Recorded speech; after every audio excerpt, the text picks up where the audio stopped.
तुळशीचा विवाह भगवान विष्णूंच्या बरोबर म्हणजेच शालिग्राम बरोबर का केला जातो याची सुंदर अशी रहस्यमय कथा आज आपण जाणून घेणार आहोत। तर बांधवांनो, तुळस भगवान विष्णूंना अत्यंत प्रिय आहे बघा, सगळ्यात प्रिय काय आहे हे सुद्धा आपण जाणून घेणार आहोत। आणि तुळशीचा विवाह केल्यानं आपल्या घरातील कौटुंबिक अडचणी, वैवाहिक अडचणी सुद्धा दूर होतात बघा। त्यासाठी हा व्हिडिओ नक्की शेवटपर्यंत आपण पहा। मी हनुमंत पवार दारकरी, तुम्ही पाहताय मराठी मोटिवेशनल स्टोरी चॅनल। तर बांधवांनो, कार्तिक शुद्ध द्वादशी पासून पौर्णिमेपर्यंत कोणत्याही दिवशी आपण तुळशीचा विवाह करू शकतो बघा।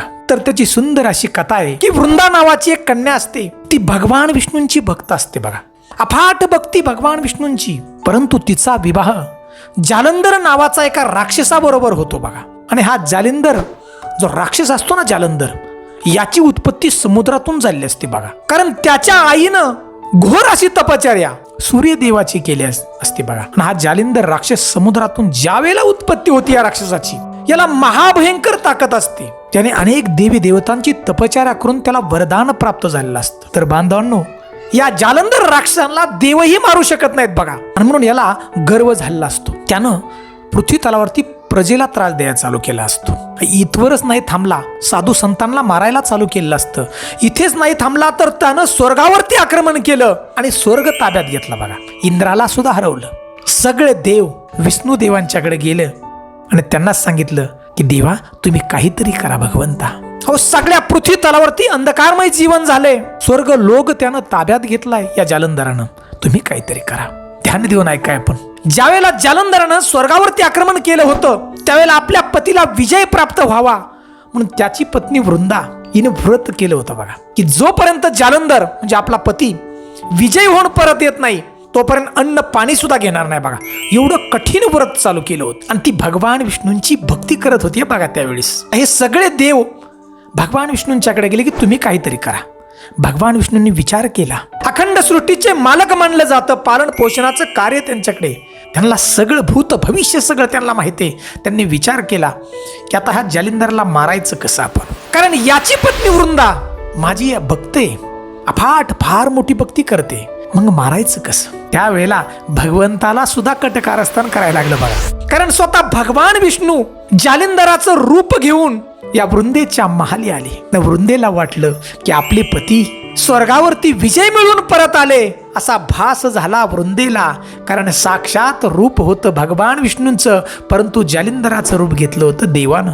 क्षणभर काहीच कळेना वृंदेला। आणि जालिंदराच्या रूपात भगवान विष्णू पाटावरती बसले त्या ठिकाणी बघा।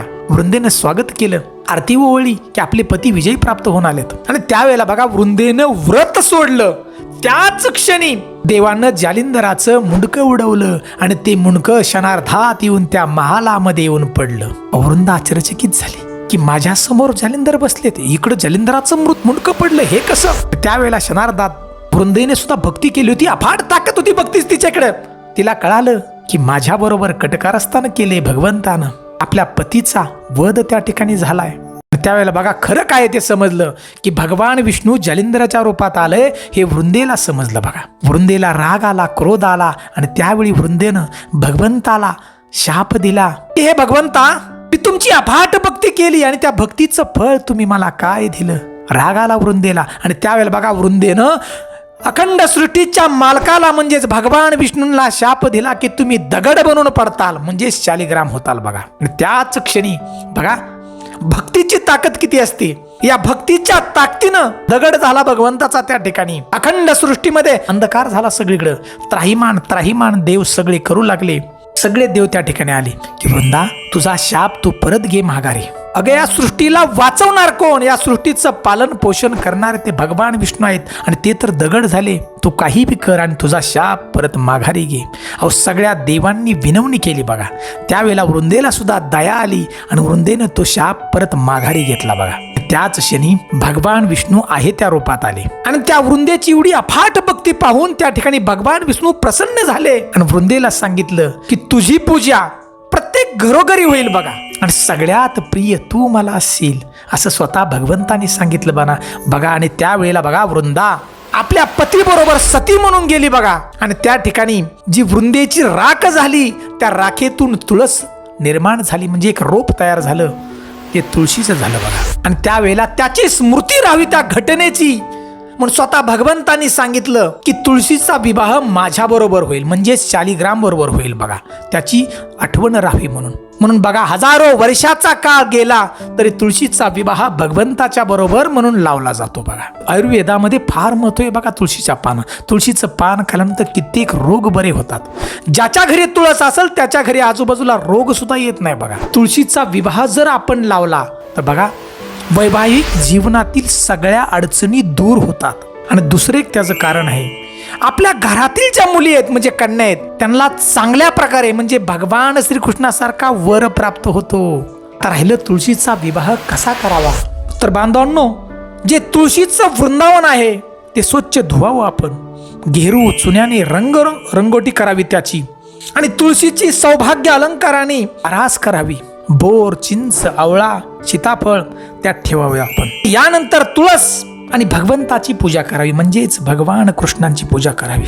तुळशीला नवीन वस्त्र परिधान करावीत आणि मांडव म्हणून ऊस त्या ठिकाणी उभा करावा. बाळकृष्ण आणि तुळस या दोघांच्या मध्ये अंतरपाठ धरावा, सुंदर अशी मंगलाष्टका म्हणावी आणि विवाह संपन्न करावा. अहो, तुळशीचा विवाह आपण केला ना तर कन्यादानाचं फळ आपल्याला मिळतं, आणि कन्यादानाचं फळ म्हणजे हजारो यज्ञाचं फळ आपला प्राप्त होतं. तर बांधवांनो, कुठलीही शंका मनामध्ये न धरता अगदी विश्वासानं तुळशीचा विवाह भगवान विष्णूंच्या बरोबर नक्की लावा आपण.